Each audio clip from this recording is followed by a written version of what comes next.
ನಾನು ಕೆಲಸ ಮಾಡುತ್ತಿರುವ ಸಂಸ್ಥೆಯ 3 ತಿಂಗಳ ಅಭಿವೃದ್ಧಿ 2024 ಫೆಬ್ರವರಿಯಲ್ಲಿ ಪ್ರಾರಂಭವಾಗಿದೆ. ಪಂಚಾಯಿತಿ 2ನೇ ಮಾರ್ಚ್ನಲ್ಲಿ ನಡೆಯಿತು. ನಾವು ಮೊದಲಿಗೆ ಈ ಬಿರಿಯಾನಿ ಮತ್ತು ಇತರ ವಿಷಯಗಳಲ್ಲಿ ತರಬೇತಿಯನ್ನು ಏಪ್ರಿಲ್ನಿಂದ ಮೇ ತನಕ ಪ್ರಾರಂಭಿಸಿದ್ದೇವೆ. ನಾನು ತರಬೇತಿಯನ್ನು ಪ್ರಾರಂಭಿಸಿದೆ. ಜಾನ್, ಜೂಲಿ, ಆಗಸ್ಟ್ ಎಂಬ 3 ತಿಂಗಳ ನಂತರ ಈಗ ನನಗೆ 3 ತಿಂಗಳ ಚಿತ್ರೀಕರಣ ಇದೆ. ಆಗಸ್ಟ್ 30 ರಂದು ನಾನು ಚಿತ್ರೀಕರಣ ನಡೆಸುತ್ತಿದ್ದೇನೆ. ಆದ್ದರಿಂದ 30ನೇ ತಾರೀಕು ಮುಗಿಯುವ ಮೊದಲು ನಾವು 3 ತಿಂಗಳನ್ನು ಸಂಪೂರ್ಣಗೊಳಿಸಿದ್ದೇವೆ. ನಾನು 100 ಮಂದಿಯ ಬಗ್ಗೆ ಯೋಚಿಸುತ್ತಿದ್ದೇನೆ. ಬಹಳಷ್ಟು ಮಂದಿ ತಮ್ಮ ಜೀವನದಲ್ಲಿ ಸಾಧ್ಯವಾಗದ ಬದಲಾವಣೆಗಳನ್ನು ಮಾಡಬಹುದು. ನಮ್ಮ ಸಂಸ್ಥೆಯಲ್ಲಿ ನಾವು ಅದನ್ನು ಮಾಡಲು ಸಾಧ್ಯವಾಗುತ್ತದೆ. ಆರ್ಥಿಕವಾಗಿ ಹಿಂದುಳಿದಿದ್ದರೂ ಇಲ್ಲಿಯವರೆಗೆ 15,000 ಸಂಬಳಕ್ಕೆ ಕೆಲಸ ಮಾಡುತ್ತಿದ್ದೇನೆ. ಆದರೆ ಜೀವನದಲ್ಲಿ ಸಂಬಳ ಪಡೆಯಲು ಅಗತ್ಯವಾದ ಮಾರ್ಗಗಳು ನನಗೆ ಕಾಣುತ್ತಿಲ್ಲ. ಕಾರ್ಯಕ್ರಮಗಳನ್ನು ವೀಕ್ಷಿಸಲು ಸಾಧ್ಯವಾಗದವರಿಗೆ ನಾನು 12,000ದಿಂದ 40,000ದವರೆಗೆ ಸಂಬಳ ಪಡೆದಿದ್ದೇನೆ. ನನಗೆ ವಿದೇಶಗಳಲ್ಲಿಯೂ ಉದ್ಯೋಗ ಸಿಗಬಹುದು. ಇವು ಉಪಯುಕ್ತವಾಗಿವೆ. ನಾವು ಅಡೆತಡೆಗಳ ಮೂಲಕ ಕಲಿಯುತ್ತಿದ್ದೇವೆ. ಒಂದು ಭಾರವಾಗಿ ಈಗ 10 ದಿನಗಳಿಂದ ನಾವು ಆಹಾರವನ್ನು ಕುರಿತು ಯೋಚಿಸುತ್ತಿಲ್ಲ. ಈ ಅಡುಗೆ ಮನೆಗಳಲ್ಲಿ ಸವಾಲುಗಳನ್ನು ನೋಡಿದ್ದೇವೆ. ನಾವು ಹೋಟೆಲ್ ಬಿರಿಯಾನಿ ತಯಾರಿಸುತ್ತಿದ್ದೇವೆ. ನಾವು ಅಡುಗೆ ಅಂಗಡಿಗಳನ್ನು ಸಿದ್ಧಪಡಿಸಿ ನಿರ್ವಹಿಸಿದ್ದೇವೆ. 900 ಗಂಟೆಗಳ ಕಾಲ ಬಿರಿಯಾನಿ ತಯಾರಾಗಿತ್ತು. ನಾಸಿ ದಿನವೂ ಸಿದ್ಧವಾಗಿವೆ. ಇದರಿಂದ ಪ್ರಾಯೋಗಿಕ ತರಬೇತಿ ದೊರಕಿತು. ಏಕೆಂದರೆ ಇಲ್ಲಿ ಮೊದಲು ಕಲಿಸಲು ಬೇಕಾದ ಆಹಾರ ಪದಾರ್ಥಗಳು ಮಾತ್ರ ತಯಾರಾಗುತ್ತವೆ. ಆದ್ದರಿಂದ ನಾವು ಕಲಿತ ನಂತರ ಜನರು ಹೊರಗೆ ಕಳುಹಿಸಿದಾಗ ಅವರು ಹೊಸ ಅಡುಗೆ ಮನೆಗಳಲ್ಲಿ ಕೆಲಸ ಮಾಡುವಾಗ ಸವಾಲುಗಳನ್ನು ಎದುರಿಸುತ್ತಿದ್ದಾರೆ ಎಂಬುದನ್ನು ನಾವು ಅರ್ಥ ಮಾಡಿಕೊಂಡಿದ್ದೇವೆ.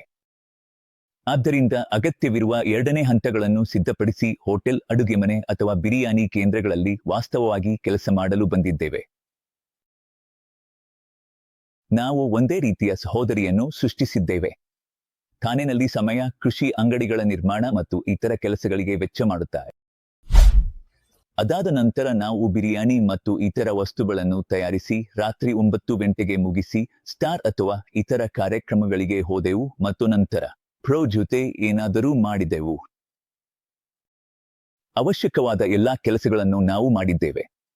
ಆದರೆ ಸಂಜೆ ನಾವು ಬೇಕರಿ ಉತ್ಪನ್ನಗಳು ಮತ್ತು ಪೇಸ್ಟ್ರಿಗಳನ್ನು ತಯಾರಿಸಿದ್ದೇವೆ. ಜನರು ಓದಿದರೆ, ಅವರು ಒಂದು ಕತೆ ಮಾಡಿದರೆ AC ಪಡೆಯಬೇಕು. ಅವರು ಸಾಮಾನ್ಯ ನಿರ್ವಹಣಾ ಪಾಠ್ಯ ಯೋಜನೆಗೆ ಹೋಗಿದ್ರೆ ಏನಾಗುತ್ತದೆ? ಅದು 16 ತಿಂಗಳು, 1 ವರ್ಷ, 2 ವರ್ಷಗಳಾಗುತ್ತದೆ.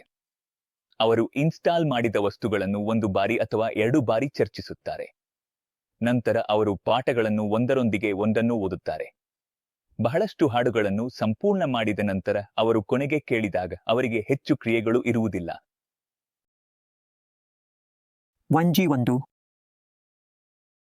ಅನೇಕ ವಸ್ತುಗಳ ಪ್ರಾಯೋಗಿಕ ಅನುಭವವಿಲ್ಲದೆ ಸುರಕ್ಷತೆಯನ್ನು ಖಚಿತಪಡಿಸಿಕೊಳ್ಳುವುದು ಕಷ್ಟಕರವಾಗುತ್ತದೆ. ಹಾಗಾದರೆ ಅದಕ್ಕೆ ಕಾರಣವೇನು? ಕಾರಣ ಅವರು ಕಲಿತದ್ದು ತೀವ್ರವಾಗಿ ತರಬೇತಿ ನೀಡಿಲ್ಲ. ಈಗ ಅವರಿಗೆ 10 ವಿಭಿನ್ನ ಆಹಾರಗಳನ್ನು ತಯಾರಿಸಲು ಸರಿಯಾದ ತರಬೇತಿ ಇಲ್ಲದಿದ್ದರೆ ಅವರು ಕಷ್ಟಪಡಬಹುದು. ಆದ್ದರಿಂದ ನಾನು ಒಂದು ಸಭೆಯನ್ನು ಮಿಸ್ ಮಾಡುವ ನಿರ್ಧಾರವನ್ನು ತೆಗೆದುಕೊಂಡಿದ್ದೇನೆ ಮತ್ತು ನಮ್ಮ ಸ್ಥಳೀಯ ಪ್ರದೇಶಗಳಲ್ಲಿ ಕನಿಷ್ಠ 2 ಆಹಾರಗಳನ್ನು ಹೊಂದಿರುವ ಒಂದು ಪ್ರಮುಖ ಕಾರ್ಯಕ್ರಮವನ್ನು ಗಮನಿಸುತ್ತಿದ್ದೇನೆ. ಭಾರತದಲ್ಲಿ ಏಷ್ಯಾ ಖಂಡದಾದ್ಯಂತ ನಾವು ಕೆಲಸ ಮಾಡಬಹುದಾದ ವಿಭಿನ್ನ ರೀತಿಯ ದೊಡ್ಡ ತಂಡಗಳು ಮತ್ತು ಇತರ ಆಹಾರಗಳಿವೆ. ನಾನು ಸಮಯವನ್ನು ಸಮರ್ಥವಾಗಿ ನಿರ್ವಹಿಸಲು ಕಲಿಯುವುದು ಮತ್ತು ರೂಪಕಲ್ಪನೆ ಮಾಡಲು ಪ್ರಾರಂಭಿಸಿದ್ದೇನೆ. ಆದ್ದರಿಂದ ನಾವು 20 ದಿನಗಳ ತರಬೇತಿ ಯೋಜನೆಗೆ ಹೋಗುತ್ತಿದ್ದೇವೆ. ಹಾಗೆ ಬಹಳಷ್ಟು ಮಂದಿಗೆ ಉತ್ತಮ ಆರ್ಥಿಕ ಭದ್ರತೆ ಇರಲಿ ಎಂದು ನಾನು ಆಶಿಸುತ್ತಿದ್ದೇನೆ. ಅವರ ತೆರವುಗಳು ಹೆಚ್ಚಾಗುವಂತೆ ಅವರ ವೇತನವೂ ಹೆಚ್ಚಾಗುತ್ತದೆ. ನಾವು ಅವರಿಗೆ ಒಂದು ಸ್ಥಿರ ಆರ್ಥಿಕ ಮೂಲ ಒದಗಿಸಲು ಬಯಸುತ್ತೇವೆ. ಹೂವಿಗೆ ವಿಭಿನ್ನ ಯೋಜನೆಗಳು ಇವೆ. ಎಲ್ಲರಿಗೂ ಒಂದೇ ರೀತಿಯ ತೀರ್ಮಾನದಲ್ಲಿ ಇರಬೇಕಾಗಿಲ್ಲ. ಖಚಿತವಾಗಿ ಅವರಿಗೆ ಇರದಿರಬಹುದು. ನಾವು ಮಾಡಿದ್ದೇವೆ. ಈ 12 ದಿನಗಳಲ್ಲಿ ಹೊಸ ಪಾಠಗಳನ್ನು ಕಲಿಯಬಹುದು, ಗಳಿಸಬಹುದು. ನಾನು ಕಂಪನಿಯನ್ನು ಪ್ರಾರಂಭಿಸಲು ವಿಫಲನಾಗುವುದಿಲ್ಲ. ಫಲಿತಾಂಶವಿಲ್ಲದೆ ನಾವು ಏನು ಮಾಡಬಹುದು? ನಾನು ನೋಡಿ ಕಲಿಸುವಲ್ಲಿ ನಾವು ನೋಡಿದ ನಂತರ ಮತ್ತೆ ಕೆಲಸ ಮಾಡಬೇಕು. ಅದನ್ನು ಮಾಡಲು ಕಲಿಸಿದ್ದೇನೆ. ನಾನು ಅವರಿಗೆ ಲೆಕ್ಕಾಚಾರಗಳನ್ನು ಕಲಿಸುತ್ತಿದ್ದೇನೆ. ಟಿವಿಯಲ್ಲಿ ಒಂದು ಅಡುಗೆ ಮನೆಯಿಂದ ಬರುವ ಹೊಸ ಚಿತ್ರವಿದೆ. ಮೆಲ್ಲಗಾಗಿ ನಡೆಯುವ ಕೆಲಸ ಮತ್ತು ವೇಗವಾಗಿ ನಡೆಯುವ ವ್ಯಾಪಾರ ಎಂದರೆ ಎರಡು ಮಟ್ಟದಲ್ಲಿ ನಾವು ಏನು ಮಾಡುತ್ತಿದ್ದೇವೆ ಎಂಬುದನ್ನು ಅವರು ತರಬೇತಿಗೆ ಬರುತ್ತಿದ್ದಾರೆ. ನಾನು ಶಾಲೆಯಲ್ಲಿ ಭಾಗವಹಿಸಿದ್ದೇನೆ. ಆ ವಿಧಾನಗಳ ಅಂಗಡಿಯನ್ನು ಸ್ಥಾಪಿಸಲು ಕಷ್ಟವಾಗಬಹುದು. ಒಂದು ಅಂಗಡಿಯಲ್ಲಿ ಕೆಲಸ ಮಾಡುವುದು ಸಮಯಕ್ಕೆ ಒತ್ತಡವನ್ನು ಉಂಟುಮಾಡಬಹುದು. ಸ್ಪರ್ಧೆ ಅಥವಾ ಕಾಫಿ ಆಹಾರ ತಯಾರಿಯಲ್ಲಿ ಸಮಯ ನಿರ್ವಹಣೆ ಮುಖ್ಯವಾಗಿದೆ. ಇದು ಕ್ರಮಬದ್ಧವಾಗಿರಬೇಕು. ಅನ್ನವನ್ನು ಕುದಿಸಲು, ಮಾಂಸವನ್ನು ಬಳಸಲು ಯಾವಾಗ ಮಸಾಲೆ ಸೇರಿಸಬೇಕು ಎಂಬುದನ್ನು ತಿಳಿಯಬೇಕು. ಸಮಯ ನಾನು ಮೇಲೆ ಕಷ್ಟವಾಗುತ್ತಿದೆ. ಹೋಟೆಲ್ನಲ್ಲಿ ಆಹಾರಕ್ಕೆ ಮೊದಲ ಭೋಜನ. ಸಮಯ ನಿರ್ವಹಣೆಗೆ ನಾನು ಬಹಳ ಮಹತ್ವ ನೀಡುತ್ತಿದ್ದೇನೆ. ಇದು ಕ್ರಮಬದ್ಧವಾಗಿರಬೇಕು. ನಾವು ಯೋಚಿಸಿದಂತೆ ಮಾತ್ರವಲ್ಲ.